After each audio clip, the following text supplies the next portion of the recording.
आताच्या या बुलेटिनमध्ये बजेट विषयी प्रत्येक माहिती आपण जाणून घेणार आहोत। केंद्रीय अर्थसंकल्पामध्ये 7 लाखांपर्यंत उत्पन्न करमुक्त असल्याची घोषणा निर्मला सीतारामन यांनी केली आहे। पण करमुक्त उत्पन्नाच्या या घोषणेवरून गोंधळ निर्माण झालाय। जुन्या कर पद्धतीनुसार कर भरणाऱ्यांना या कर रचनेचा कोणताही लाभ होणार नसल्याचं तज्ञांचं म्हणणं आहे। Currently, those with income up to 5 lakh do not pay any income tax in both old and new regimes.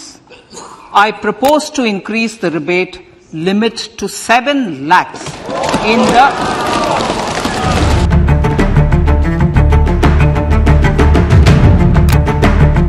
केंद्रीय अर्थसंकल्पात 7 लाखांपर्यंतचं उत्पन्न करमुक्त केल्याची घोषणा केंद्रीय अर्थमंत्री निर्मला सीतारामन यांनी केली आणि सर्वसामान्य करदात्यांमध्ये आनंदाची लहर पसरली।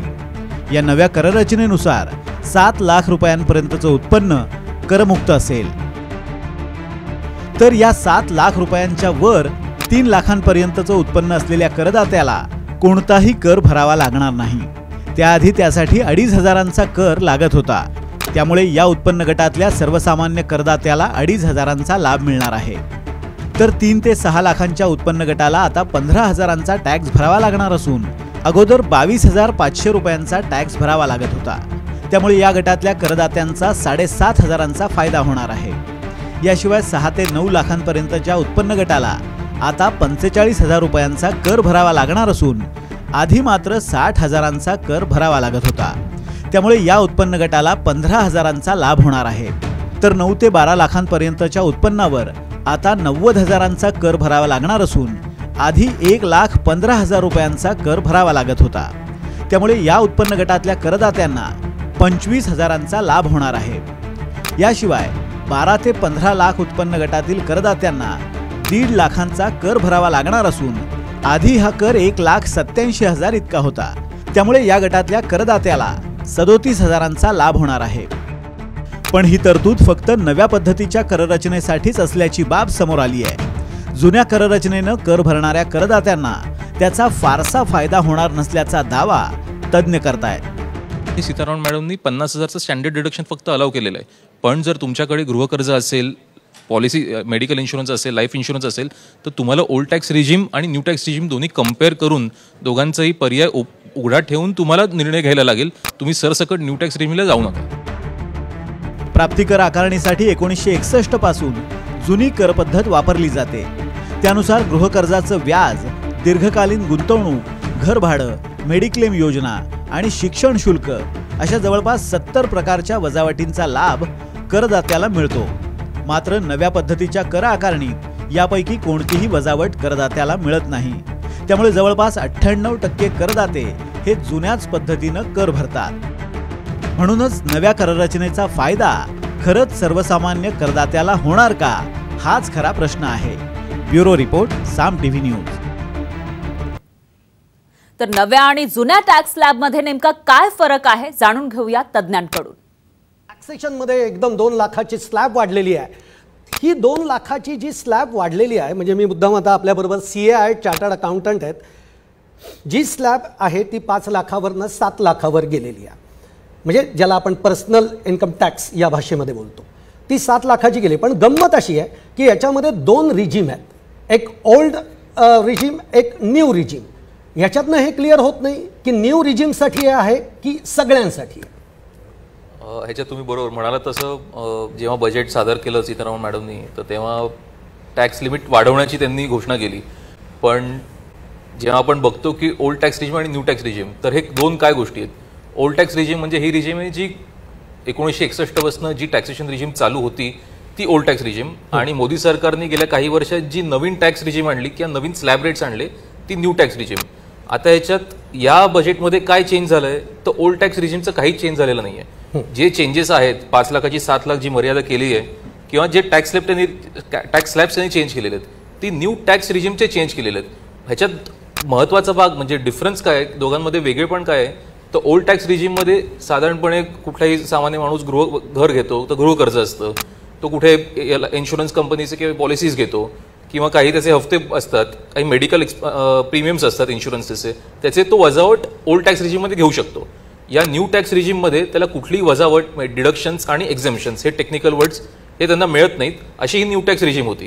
पण गव्हर्नमेंटनी किंवा सरकारला कसं लक्षात आलं की हे न्यू टॅक्स रिजिम इंट्रोड्यूस केल्यावर लोक तिथे वळत नाहीयेत, कारण त्यांना एक्झेम्पशन्स डिडक्शन्सच्या बाहेर येत नाहीयेत. म्हणून ते अट्रॅक्टिव्ह बनवायला म्हणून न्यू टॅक्स रिजिममध्ये चेंजेस केलेले आहेत. Old tax regime as it is आहे, स्लॅब्स चेंजेस नाही आहेत, टॅक्स रेट चेंज नाही. तर बजेटमधून काय स्वस्त होणार आणि काय महाग होणार याकडे सामान्यांचं लक्ष लागलेलं असतं आणि कोणत्या गोष्टी आता स्वस्त होणार आहेत, कोणत्या महाग, ते पाहूयात ग्राफिक्सच्या माध्यमातून. आज हा बजेट सादर झाला आहे, लेखाजोखा बजेटचा आपण बघतोय आणि याच्यामध्ये नेमक्या कोणकोणत्या गोष्टी स्वस्त होणार ते आपण बघतोय. सायकल ही स्वस्त होणार आहे. फिटनेससाठी बरेच जण सायकलचा वापर करतात, त्यांना दिलासा म्हणावा लागेल. तर मोबाईल सुद्धा स्वस्त होणार आहे, त्यामुळे ज्यांना मोबाईल खरेदी करायचा आहे त्यांच्यासाठी दिलासा. तर LED टीव्ही सुद्धा आता स्वस्त होणार आहे. इलेक्ट्रिक गाड्या सुद्धा स्वस्त होणार आहेत. त्याचबरोबर कॅमेरा लेन्स या सुद्धा स्वस्त होणार आहेत, त्यामुळे फोटोग्राफर्सना दिलासा मिळेल. तर खेळणी ही स्वस्त होणार आहेत, त्यामुळे लहानग्यांच्या आई वडिलांना दिलासा मिळणार आहे. तर चांदीची भांडी ही महाग होणार आहेत. आता नेमकं काय महाग होणार ते आपण बघू शकतो ग्राफिक्सच्या माध्यमातून. विदेशी किचन चिमणी जर तुम्हाला लावायची असेल तर विचार करावा लागेल, कारण ती सुद्धा आता महाग होणार आहे. याशिवाय सोन्याचे दागिनेही महाग होणार आहेत. लग्नसराईच्या दिवसांमध्ये सोन्याचे दागिने आणि त्याचबरोबर चांदीचे दागिने हे सुद्धा महाग होणार आहेत. काय स्वस्त आणि काय महाग याकडे सगळ्यांचं लक्ष लागलेलं असताना तेच आपण या ठिकाणी सोप्या पद्धतीने जाणून घेतोय. प्लॅटिनम हे सुद्धा महाग होणार आहे. याशिवाय सिगारेट जर तुम्ही पीत असाल तर ती सुद्धा आता महागणार आहे. 16 ते 20% सिगारेट ही महाग होणार आहे. दरम्यान अर्थसंकल्पातील महत्त्वाचे 10 मुद्दे कोणते होते त्यावर एक नजर टाकूयात ग्राफिक्सच्या माध्यमातून. आज केंद्रीय अर्थमंत्री निर्मला सीतारामन यांनी बजेट सादर केलं. याच्यामध्ये निवडणुका डोळ्यासमोर ठेवून कर रचनेमध्ये बदल करण्यात आला आहे. हे 10 महत्त्वाचे मुद्दे आपण बघतोय. इन्कम टॅक्स रिटर्न्सच्या प्रक्रिया कालावधी हा आधी 93 दिवस होता, तो आता 16 दिवसांवर आलाय. तर पॅन कार्डला सर्व सरकारी संस्था व्यवहारांमध्ये ओळखपत्र म्हणून मान्यता मिळाली आहे. याआधी ज्या पद्धतीनं आपण आधार कार्ड वापरत होतो तसं आता पॅन कार्ड वापरता येईल. राज्यांना दिल्या जाणाऱ्या बिनव्याजी कर्जाला 1 वर्षाची मुदत वाढ देण्यात आली आहे, त्यामुळे राज्यांना मोठा दिलासा मिळेल. तर पायाभूत सुविधांवरचा खर्च हा 33% वाढवण्यात आला आहे आणि तो एकूण 10 लाखांपर्यंत करण्यात आला आहे. याशिवाय पंतप्रधान आवास योजनेच्या निधीमध्ये 66% वाढ करण्यात आलेली आहे, त्यामुळे आता प्रत्येकाला घर हे जे स्वप्न होतं ते पूर्ण होण्याची शक्यता आहे. एकलव्य शाळांमध्ये पुढच्या 3 वर्षात 38,800 शिक्षक कर्मचाऱ्यांची भरती केली जाणार आहे. याशिवाय अंत्योदय योजनेअंतर्गत गरिबांना मोफत धान्य पुरवठ्यामध्ये 1 वर्षाची वाढ करण्यात आली आहे. याचाच अर्थ आता हे मोफत धान्य पुरवठा 1 वर्ष केलं जाईल. हाताने मैला उचलण्याची पद्धत आता बंद केली जाईल, मशीनने मैला उचलला जाईल.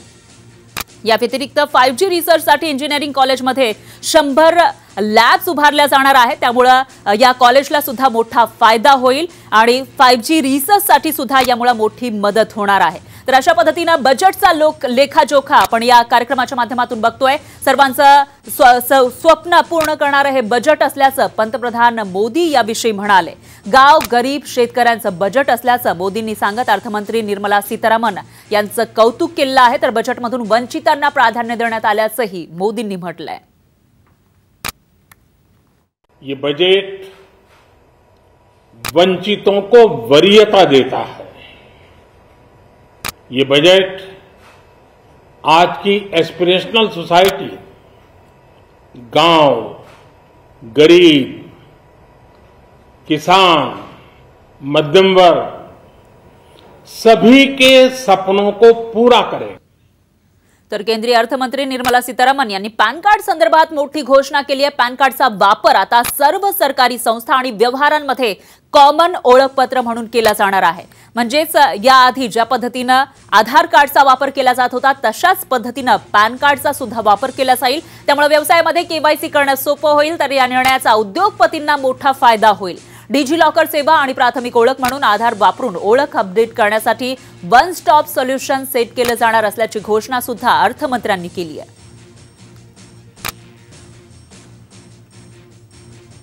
तर या अर्थसंकल्पामध्ये सप्तर्षी ही संकल्पना मांडलेली आहे. ती नेमकी काय आहे पाहूयात ग्राफिक्सच्या माध्यमातून. तर अर्थसंकल्पातील सप्तर्षीमध्ये पहिला सप्तर्षी आहे सर्वसमावेशक वाढ, दुसरा आहे वंचितांना प्राधान्य, त्याचबरोबर पुढचा जो तिसरा आहे तो म्हणजे क्षमता विस्तार. हा एक सप्तर्षी या ठिकाणी मांडण्यात आलेला आहे. आणि या व्यतिरिक्त हरित वाढ म्हणजेच ग्रीन ग्रोथचा मुद्दा सुद्धा आज अर्थमंत्र्यांनी मांडलेला आहे। याशिवाय युवा शक्तीचा मुद्दा सुद्धा आज अर्थसंकल्पामध्ये पाहायला मिळालेला आहे। तर वित्तीय क्षेत्र याला सुद्धा याच्यामध्ये वाढ केली जाणार आहे असं एकंदरीत दिसून येते। तर पायाभूत सुविधा आणि गुंतवणूक ही सुद्धा वाढवली जाणार आहे, त्यावर सुद्धा भर आजच्या या अर्थसंकल्पामध्ये देण्यात आला आहे। तर बजेटमधून ग्रीन कार्ड योजनेसाठी मोठी तरतूद करण्यात आली आहे। देशाला हरित करण्यासाठी मोठी तरतूद करण्यात आली आहे। ती नेमकी काय आहे पाहूया। त्यांनी आता ग्रीन क्रेडिट म्हणून ही आणलेली आहे। म्हणजे आपल्याकडे पहिल्यांदा सुद्धा रिन्युएबलकडे गेलं तर क्रेडिट होतंच, तर ह्याच्यात आणखीन एकांना भर टाकी म्हणून आज ग्रीन क्रेडिट योजना आणली आहे। त्यामुळे जस्ट टॉप इट ऑल ह्या संबंध याच्यामध्ये ग्रीन इंडिया हे करण्यासाठी ग्रीन ग्रोथ स्ट्रॅटेजी आज इम्प्लिमेंट केली। आता फक्त जसं प्रत्येक सरकारामध्ये पॉलिसी चांगले असतात, मिशनच्या खाली त्याची अनाउन्समेंट होते, पण व्हॉट इज अंडरलाइनिंग ते सर्व करत असताना जो भर द्यावा लागतो तो म्हणजे इम्प्लिमेंट। तर या बजेटमधून देशातील शेतकऱ्यांना नेमकं काय मिळालं आहे तेही पाहूयात ग्राफिक्सच्या माध्यमातून।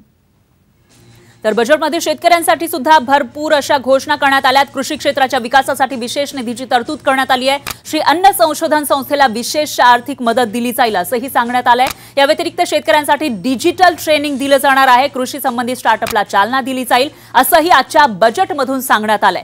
याशिवाय कृषी स्टार्टअपमध्ये तरुणांना प्राधान्य दिलं जाईल। 20 लाख कोटींच्या कृषी कर्ज वितरणाचं लक्ष्य ठेवण्यात आलं आहे, त्यामुळे शेतीशी संबंधित स्टार्टअपसाठी प्राधान्य मिळेल असं दिसतंय। तर कापसासाठी सहकारी खासगी भागीदारी अर्थात PPP अंतर्गत कामं केली जाणार आहे। तर शेतकऱ्यांसाठी PM विश्वकर्मा योजनेची घोषणा सुद्धा करण्यात आली आहे। या व्यतिरिक्त कृषी उत्तेजन निधी स्थापन करणार असल्याचंही सांगितलेलं आहे। तर मत्स्य विकासासाठी 6000 कोटींची विशेष तरतूद आजच्या या बजेटमधून करण्यात आली आहे। शेतकऱ्यांना शेतीसाठी विशेष फंड PM अन्नपूर्णा कौशल्य विकास योजना राबवणार असं सुद्धा आजच्या या बजेटमधून सांगण्यात आलं आहे। त्यामुळे शेतकऱ्यांसाठी एकंदरीतच भरपूर अशा घोषणा दिसून येत आहेत। ग्रीन ग्रोथला प्राधान्य देण्यावर भर असेल असंही सांगण्यात आलंय। तर 63,000 प्राथमिक कृषी क्रेडिट सोसायट्यांचं स्थापना केली जाणार आहे। कृषी क्रेडिट कार्डसाठी 20 लाख कोटींची तरतूद केली आहे। तर डाळींसाठी हब तयार करणार असल्याचंही सांगितलेलं आहे। त्यामुळे डाळी बनवणाऱ्या शेतकऱ्यांना मदत होईल। तर कृषी क्षेत्रासाठी कोल्ड स्टोरेज वाढवणार असंही सांगितलंय। जलसिंचन योजनेसाठी भरीव तरतूद आजच्या या बजेटमधून करण्यात आली आहे। तर गरीब जनतेला 1 वर्ष मोफत धान्य दिलं जाणार आहे आणि सेंद्रिय शेतीसाठी PM प्रणाम योजनेची घोषणाही करण्यात आली आहे। दरम्यान तर लेखाजोखा आपण बघू शकतोय। अमरावतीमधल्या शेतकऱ्यांनी केंद्रीय अर्थसंकल्पावर नेमकी काय प्रतिक्रिया दिलेली आहे तीही आपल्याला पाहायची आहे। त्यांनी आयात शुल्क कमी करून म्हणजे याचा अर्थ म्हणजे भावच कमी होणार आहे ना। आयात शुल्क वाढवायला पाहिजे होता, जेणेकरून बाहेरून येणारा माल ह्या महागात पडायला पाहिजे होता कंपनीला। तेव्हा कुठं आपल्या भारतातला माल उचलला गेला असता मोठ्या भावात। फार मोठं नुकसान आहे, शेतकऱ्यासोबत एक धोका केला आहे सरकारनं। कृषी कर्ज फक्त शेतकऱ्यांना तुम्ही स्वयंपूर्ण करणार का कर्जबाजारी करणार? अरे तुम्ही जर तुम्हाला कापसाच्या प्रोत्साहन वाढीला तुम्ही महत्त्व दिलं पाहिजे, तुरीच्या प्रोत्साहन वाढीला महत्त्व दिलं पाहिजे, ह्या गोष्टी सोडल्या। त्यामध्ये त्यांनी कोणतीच तरतूद केली म्हणजे मुद्दा कसा आहे की या देशातल्या शेतकऱ्याचे शेतमालाचे भाव पाडायचे, बाहेरून माल खरेदी करायचा आणि या देशातल्या शेतकऱ्याला कर्जबाजारी करायचं, या प्रकारचं धोरण आहे या बजेटमध्ये। बजेटमुळे आम्हाला आमची पूर्ण अपेक्षा भंग झाली आहे। त्यामुळं आम्हाला शेतकऱ्याला आत्महत्या केल्याशिवाय दुसरा काही पर्याय नाही राहिलेला आहे। अमर घटाय, साम TV, अमरावती। तर एकंदरीतच शेतकरी हे निराश दिसतायत ग्रीन ग्रोथचं तुम्ही सांगता आणि त्याचबरोबर तुम्ही पारंपरिक शेतीकडे जर वळणार असाल तर ग्रोथ कशी होईल असा प्रश्न विचारला जातोय। दरम्यान बजेटमध्ये उद्योग जगताला काय मिळालं आहे तेही पाहूयात ग्राफिक्सच्या माध्यमातून।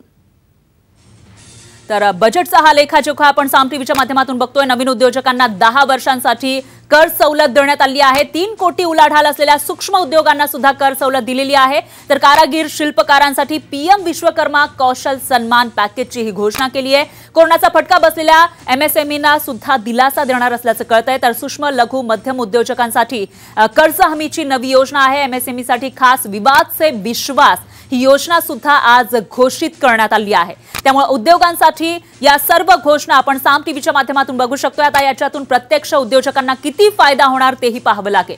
दरम्यान औरंगाबादमधील व्यापाऱ्यांचं या बजेटवर नेमकं काय म्हणणं आहे, त्यांची काय प्रतिक्रिया आहे जाणून घेऊया। व्यापारीसाठी दिवसभर 60 वर्षापर्यंत तो टॅक्स भरतो, त्याला काही ना काही पेन्शन हवी या मिळायला पाहिजे अशी आमची अपेक्षा होती। पत्रात काहीच पडलं नाही। ते इन्कम टॅक्सचा जो स्लॅब आहे 5% 5 लाखाहून 7 लाखावर केला, तेवढी तर महागाईच वाढलेली आहे। काय पत्रात पडलं? आमच्या काहीच नाही पडलं। आज आमचा जो व्यापारी आहे तो ई कॉमर्सला खूप फाईट करतोय। मॉडर्न ट्रेडला खूप वाईट होतं आणि जो जनरल ट्रेड आहे तो अत्यंत अधोगतीला चाललेला आहे. मला वाटतं जनरल ट्रेडची दखल ही कुठेही सरकारने घेतली नाही. त्याच्यामुळे व्यापाऱ्यांकरता हे बजेट हे पाहिजे तसं सकारात्मक नाहीये. आमच्या कर्जावर 4% आम्हाला आमची लोन रेट ऑफ इंटरेस्ट असावा, कमीत कमी 4%. तो नाहीये, फक्त 1% केला. आज 11.5-12% आम्ही रेट ऑफ इंटरेस्ट कर्ज घेतो. 1% काय होणार आहे? मोहम्मद इरफानचा माधव सावरगावी, साम टीव्ही, औरंगाबाद. तर स्टार्टअप उद्योगाला या बजेटमधून नेमकं काय मिळालंय तेही आपण पाहूयात. स्टार्टअप उद्योगांसाठी 4.0 ही योजना सुरू करण्यात आलेली आहे आणि त्याचबरोबर या उद्योगासाठी मोठी भरीव अशी तरतूद सुद्धा या आजच्या बजेटच्या माध्यमातून करण्यात आली आहे. तर स्टार्टअप उद्योग हे सुरू झाले 4 वर्षांपूर्वी मोदी सरकारनं स्टार्टअप उद्योगांना प्रोत्साहन दिलं होतं आणि त्यानंतर आता या उद्योगांना आणखी प्रोत्साहन देण्यासाठी भरीव तरतूद या बजेटच्या माध्यमातून करण्यात आलेली आहे. तर काही वर्षांपूर्वी कोरोना आला होता 2 वर्षांपूर्वी आणि त्याच्यामध्ये स्टार्टअप उद्योग हे बरेचसे बंद झाल्याचं पाहायला मिळालं होतं. त्यांना नुकसान सहन करावं लागलं होतं असंही पाहायला मिळालं होतं आणि त्यामुळेच आता या उद्योगांना कशा पद्धतीनं उभारी देता येईल त्यासाठी मोदी सरकारकडून काम केलं जात आहे असंच या ठिकाणी पाहायला मिळत आहे. आणि आजच्या बजेटमध्ये नेमकं काय काय होतं ते आपण जाणून घेतलं, पण याच्यावर आता मुंबईकरांची नेमकी काय प्रतिक्रिया आहे तीही पाहूयात. 50,000 आजच्या टाईममध्ये एवढी इन्कम तुमच्या घरासाठी 4 माणसासाठी ते बरोबर आहे. एवढी तो इन्कम पाहिजेच. अच्छा है, जो डिसीजन गवर्नमेंट ने लिया है वो अच्छा है सबके लिए. अच्छा है, सरकार ने जो डिसीजन लिया है बजट में जो ये इम्प्लीमेंट करने वाले हैं ये आम जनता के लिए भी बहुत अच्छा है और ये बहुत अच्छा डिसीजन है मेरे. तर आजच्या या बजेटवरून मुंबईकर तरी समाधानी दिसतात, मात्र शेतकरी असमाधानी असल्याचं पाहायला मिळालं होतं. त्यामुळे आता पुढे नेमकं काय होणार आणि या बजेटमध्ये केलेल्या घोषणांची पूर्ती होणार का ते पाहावं लागेल.